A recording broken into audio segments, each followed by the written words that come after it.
Hola, hola. Welcome to Financially Savvy in 20 Minutes. I'm Natalie Torres, aka Financially Savvy Latina, interviews with self-made millionaires, the tips, the tricks, and tribulations. Today I have the honor of interviewing, you've probably seen her as seen on TV or HSN or Univision, NBC, and I'm sure from her infomercial and probably one of her inventions that you've probably purchased at all of the Michael stores, and her list goes on, which you can check out the website at financiallysavvyin20minutes.com. Today she is building an empire, and obviously you could see her everywhere. We have Norma Rapko. Please, Rapko, am I saying it wrong? Rapko. Norma Rapko, thank you so much for being here. We're so excited to have you. Thank you for having me, Natalie. I'm such an honor to be with you, and I love what you're doing too. It's amazing. And financial literacy for our youth is incredibly important at this time, more than ever. Thank you for doing the beautiful work that you do. Oh, thank you so much. Obviously, I feel like gravitate to women. I gravitate to people that are doing amazing things in our community. So I appreciate that as well. So let's get into the nitty gritty of things since we have 20 minutes. The first question I'd like to ask you is, when was the first time you either got paid by check or cash that made you think differently of maybe working for someone else isn't the best route for you? Well, I have a couple of incidences, but one, I grew up in my grandparents' sewing factory when I was a little girl. My grandparents came over, my family came over as immigrants. I was the firstborn American in the country. I was the green card, so I would fall under what would be a dreamer right now. Anyway, I'm glad you mentioned that. It's yes. important. So I would go to my grandparents' sewing factory because they immediately became entrepreneurs as soon as they came over. They weren't going to work for somebody else, and they figured out the system on how to do it for themselves. So my grandfather used to pull me out of school when I was 10 years old and take me downtown LA to the contracting companies so that I could negotiate the contracts and the deals for them, because he was illiterate and didn't speak English. So I was the only translator in the family at 10 years old. So for me, watching transactions go down, big sums of money back then, and they would hand my grandfather this check for 20, 30, $50,000. I'd go to 7-Eleven and get a Slurpee out of it. But I began to understand early on that they had power because they were self-employed, and they had some kind of control over what they were doing with their lives. That I did understand. And you got that at an early age, which is incredible, because a lot of people don't learn that into way later in life and make the mistake of not starting a business on your own. So when did you feel that was something just for you? You got maybe that check or that first payment of your own creation? Well, I started, I didn't follow through with a higher education just under different circumstances, but I ended up getting married, and at 24 years old, realizing the importance of, having the freedom to be able to be a stay-at-home mom. I was pregnant at the time, and my husband and I did not want our children raised by someone else. So I was home, and I was making beautiful things. I've always been creative and have kind of a really big interest in making things. So I ended up making picture frames for my house and painting them and adding all kinds of, elements to them and just embellishing them in really beautiful ways. And I went to the park at a craft fair. I took out a little space. I paid for the space. I showed up with my product. And in 2 days, I had made $3,000. I realized then the power, having been a receptionist before and having worked retail and having worked all these different multitude of jobs that I was putting in all these hours, and I didn't like that. I had no interest in pursuing any of it. And so it really gave me that sense of wow, I can be in control of my time, yet make money on my own. Yes. And you being able to, you're capitalizing on this short time that you have. You said you're a new mom. You're obviously now taking care of your family. You wanted to make sure you're using your time wisely instead of working for someone else 40, 60 hours a week and not creating something as an outlet. For people that are listening, they're probably thinking if they want to start a business or if they should start or continue the business that they have. What advice would you give them as far as not giving up. We always hear that cliche, but were there times where you wanted to give up? But what made you move forward and obviously be the success that you are today? Oh my gosh. I always wanted to give up. It's not easy. But when you're passionate about what you're doing and you love what you're doing and you have a goal and you understand your why, that's going to make all the difference. I had times when I would show up to places and I wouldn't sell one thing. And I would drive home. I remember like crying and thinking like, okay, do I give it up? Is this where you want me to stop? Or what do I do? Or, just thinking like, okay, what did I do wrong? And what I would do is go home, reassess, look at what I was doing, and just realizing maybe it wasn't my target market, and it wasn't this and it wasn't that. And so just trying to figure it out. But most importantly, I kept showing up. I kept doing it. I've been doing my business for, I don't know, over 15 years now. So what people see now is just an accumulation of all the tiny little steps that I did in order to arrive, I guess, if you would say, at an HSN now. Oh, I like how you just said that there was a trial and error for you. You said there was days when you didn't sell anything, and you really probably, those are the best days that you're like, I'm going to quit. This is not for me. But you just said, you just figured out, oh, I was in the wrong market, or it was the wrong audience for me to sell this to. And obviously you managed to keep working at it. And 15 years later, you've been through the bad and the good economy and figuring out what works best for you, right? Absolutely. And you probably got connected with so many other people that were doing well in their business that you managed to learn from them as well. You've been on so many shows, you've been on many panels, and people always asking you for your advice. You also invented not only a creation of your own. How many people can actually say they've invented and gotten a patent? That process alone, do you feel you can share with the people, the listeners, thinking that's something you probably thought you could have never done, and now you have? Or I mean, I'm going to be completely honest with you. As a 24-year-old standing at my booth in the park, had someone came to me and said, you are going to be a published author, you're going to be an inventor, you're going to be the national spokesperson for your product line, you're going to have an infomercial on television, and your products are going to be sold nationwide and maybe worldwide, I would have never have believed it. I didn't have that kind of foresight or that kind of confidence at the time, nor did I have the knowledge. I mean, I'm going to be brutally honest. I didn't have the opportunity to graduate high school. So I was looking at myself like, I don't have the tools. Yeah. I don't have what that would take. But you know what? Along the journey, I met the most incredible people that said, you can do it and you will do it. And your work ethic and your perseverance and your discipline and what you have to offer is everything that you need in order to succeed. Wow. I wish you guys could see what I'm seeing and feeling. We're getting teary-eyed, and I don't know if you could tell that, but this is why it needs to be on video as well. But just hearing you say that, it's one of the questions I was like, what would you tell yourself if you were younger? But you just said it, that there's no way you could have believed it. And it's an inspiration to me and those that are listening, because we probably go through that, and we'll go through that every day thinking like, what's ahead, what lies ahead. And you are obviously not afraid to still figure it out and venture and moving forward. And obviously we're both getting teary-eyed about this because you just said you met people that have helped you along the way too. But most importantly, it sounds like you really believed in yourself. And I think that's something we always struggle with, but it's like you just said, it's a continuation thing. Yeah, it's a continual growth. What I think the most important part about my journey, and it still is I stayed curious.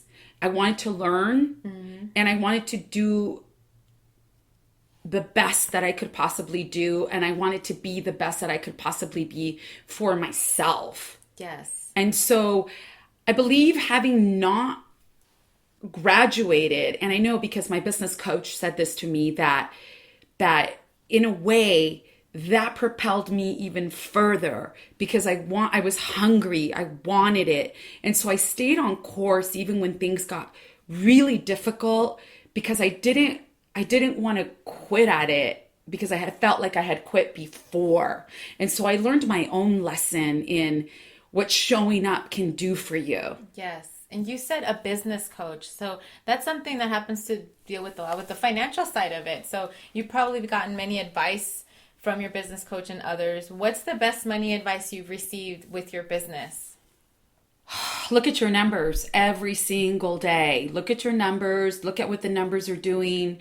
Look at where your numbers are going. What are the numbers telling you? Because the numbers don't lie. The numbers will tell you what is happening. So you're really involved and you're not just having someone do all the checks, and you're actually really involved with your business. Yes, I was always involved. My husband and I were partners, and my husband he is very savvy financially, so he would help a lot with the numbers. But then in the most recent years, I've taken over, and so I'm in control of the numbers, and I'm looking at the numbers, and I'm looking at what needs to be done and how it needs to be done. But with that, it gets you really clear on how you should be moving and where you should be spending the money in your business and what you need to be doing, focusing on. I've learned that a lot from you as far as you manage to pick what areas you're going to spend money in, whether it's in your business, whether it's in your home. Those of us that follow you and know you, you are a thrifty person. You manage to do those finds.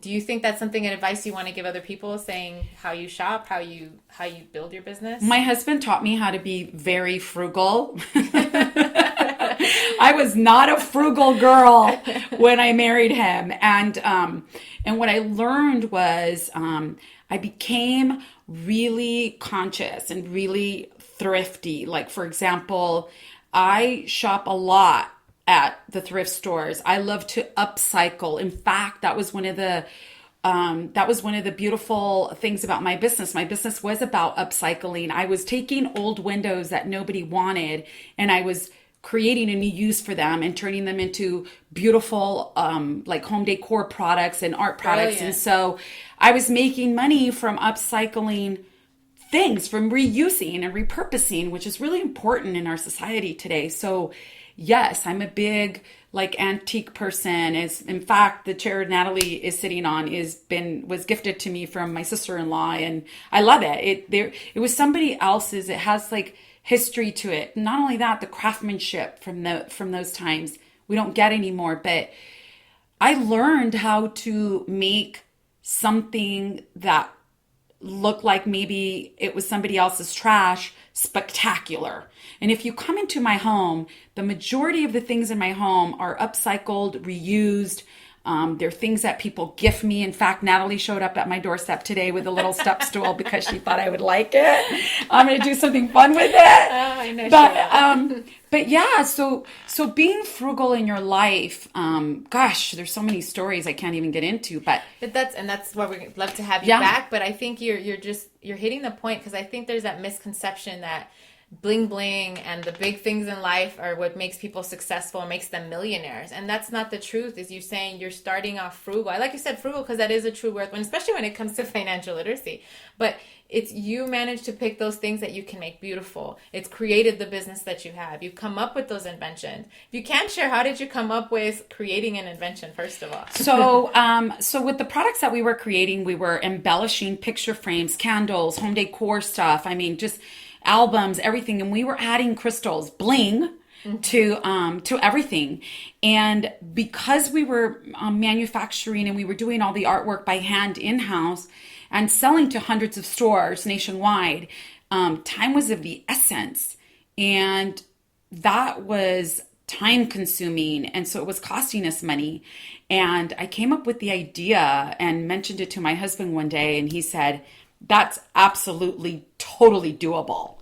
And in between there, we ended up, I was wanting to write a craft book and start that kind of avenue for myself. And so what I did was I contacted one of the top book agents in the country, and she signed me on, and 6 months later I had my first book deal. But when she came out to do the photo shoot and the styling for my book, which I did, by the way. Beautiful. And I had shared with her about my ideas and what I was working on for the invention, and she really encouraged me to pursue it because she was working already in that industry and knew that nothing existed. So this is a key factor, like is getting people that believe in you on your side and on your team because you want that energy and that flow and that camaraderie to be able to share with somebody who's inspiring you and empowering you, who's smarter than you, who can feed into your life, because it's almost like they're going to carry you you're gonna carry through with them. And so it was just an incredible journey, that invention. Wow. And you've obviously created multiple streams of passive income. You have the book, you have the invention, you have your real estate, you have your studio, which is amazing. All these things that you've created along the way. Is there any mistakes that you look back and you're like, oh, I wish I would have known, and hopefully someone can be like, oh, I'm falling into that trap. What should I stay away from when it comes to, not just money advice, but maybe you just said you do a lot of partnerships, you do a lot of collaborations. I do. What some of the things that I learned that are like, yikes. The truth, right? A lot. I learned a lot having gone into business like green. I would say the biggest mistake is just really pay attention how you're spending your money. I mean, there's a lot of tools out there right now for us that are available on social media, marketing. Pick the points that you are the best at. Like, what are your absolute best qualities? And go with those. And then whatever you lack, pay for that service. Because if you can market yourself, like if you're a fabulous writer, which by the way, I'm a horrible writer. And so we spend money on writing content and writing, things that need to be written because that's not my strong suit. I can show up on television and I can demo the product and I'm the creator and I can create product, but that's not my strong suit. So pick and choose very clearly by way of your expertise and what you're good at, because it's going to save you time and money in the long run. And also, we're all connected. We all have friends and family who know somebody. Go out there and ask. Don't be afraid to ask. You just said that earlier. You cold call a lot of people. You reach out constantly. And I think most people are afraid to not only do that because of the rejection, which is part of business, which is part of just life, getting what you want. Mm-hmm. Is there something, any new projects that you're working on that you've been in the mix, or you're trying to cold call them? Is there anything that, as far as that you want to share with people? There's always stuff in the mix. I mean, there's always things going on. There's always either something with TV going on in the works or talks, or there's something like with a show or speaking engagements, and even at the capacity or the level that I'm working on, whatever you want to call it. Of course, there's those barriers for all of us. Like I don't think there's ever going to be a day where I'm 150% comfortable just calling whoever, whenever. And that's always, with the fear side of it, I always say, do something that scares you every single day. Something small. Because what that does is you're basically working your fear muscle, and you're also get into situations where you have to hear no. Like it's almost like fishing for no's is what my business coach taught me, which I absolutely love. Her name's Alicia Marie. I'm so grateful for her. But she taught me to go fishing for no's. And what that did was it got me used to hearing the no, but then it also got me into thinking about, why is it a no? Is it a no, not right now? Is it a no, the timing's not okay? Is it a no, it's not you? Is it a no, your product's not right? Why is it a no? Because once you start asking those questions and not just looking at it as rejection, there is valuable information to be had from a no. That's excellent advice. Fishing for the no's. We need that. And one more thing I wanted to ask you, if there is actually two more things. One, you should have your own video, your own show. I'm thinking Fixer Upper. If you guys cannot see her studio, it's amazing. She could be the next Chip and Joanne, because it's people need to see you're constantly creating all different types of new, not just art and jewelry, but literally inventions. There definitely needs to be one. But is there any books that you recommend to people that have either changed their life, either whether business, personal, that you recommend? Especially this is financially savvy, but anything that you feel has really helped you in your business? I've read tons of books, but I'm going to rattle off a couple to you guys. One of my mentors was Nell Merlino, and Nell Merlino is a phenomenal women's rights activist, but she started what was called Count Me In, which was a pitching competition. How we met. That how we met, and we were some of the winners of that program, and that program took me to extraordinary just it opened a million doors for me. But her book is called Stepping Out of Line by Nell Merlino. I also read By Invitation Only by the girls who started, I think it's Alexandra. We can put it on the website. Yeah, the girls who started the Guilt Company and how they started it. Amazing story. I also liked Simon Sisnek's Start With Why. Yes. Because Simon really talks about the core of your purpose. And when we don't have purpose, it's really difficult to stay in business, because then you're not really in it because it's a piece or a part of you, or it's a calling. Then you're in it for different reasons, and it may not, be what you want it to be. Another book is by Gary Vaynerchuk, who is out there right now. He's really big on social media, and a lot of you have probably heard him, but his first book was called Crush It. And I got my hands on it when it first came out. And I used to listen to Gary when he was talking Wine Lab still on the computer and just chitter-chatting at night talking about wine. But that had a lot of really great information too, of just like, don't look back, be who you are, and get out there and do it. Another one, the last one that I recently read that I absolutely love from a creative standpoint, but also turning my creativity into a business, is Elizabeth Gilbert's Big Magic. Love it. Yes. She really talks about, the letting go of the financial burden on your creativity and how that really stifles it. So, it's just been a wealth of information, but those are some of the ones that off the bat I can think about. Excellent recommendations. I'm sure everyone's getting ready to read those. Was there a best way that we can reach you, or where should we contact you? Yeah, you guys can follow me at Norma Rapko, RAPKO.com.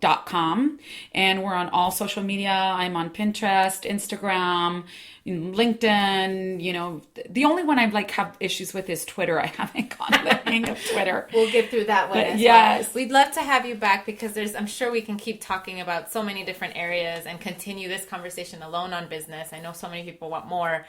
So stay tuned, and definitely check out her bio, her website on our website as well, Financially Savvy in 20 Minutes. Once again, thank you for being here. We look forward to having you again. Oh, and thank you for having me. This was a pleasure.